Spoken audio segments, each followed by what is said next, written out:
आज आपण कुठेही गेलो तरी सहज पाणी पितो, पण एक काळ असा होता जेव्हा भारतात लाखो लोकांना सार्वजनिक तळ्यातून पाणी पिण्याचाही अधिकार नव्हता.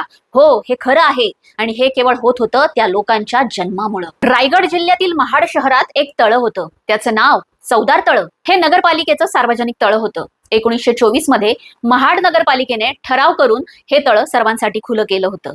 पण समाजातील जातभेद इतका खोल होता की अस्पृश्य समाजाला तळ्याजवळ जाण्याचीही परवानगी नव्हती. मग 1927 मध्ये डॉक्टर बाबासाहेब आंबेडकर महाड येथे आले.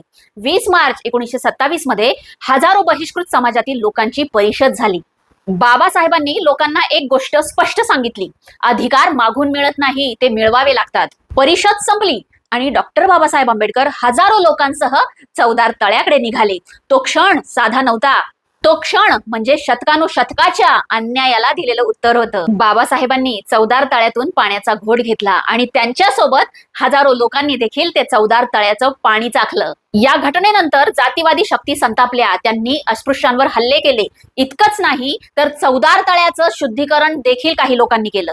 पण इतिहासाचा प्रवाह बदलायला सुरुवात झाली होती. महाडचा चवदार तळे सत्याग्रह हा फक्त पाण्याचा प्रश्न नव्हता, तो मानवी प्रतिष्ठेचा आणि सन्मानाचा लढा होता. याच संघर्षामुळे पुढे भारताच्या संविधानात अनुच्छेद 14, 15, 17 यामध्ये समानतेचे अधिकार मिळाले. 20 मार्च 1927 पाण्याच्या एका घोटाने इतिहास बदलला.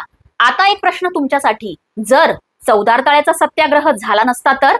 कमेंट मध्ये नक्की सांगा. आणि हो, अभिमानाने म्हणा, जय भीम.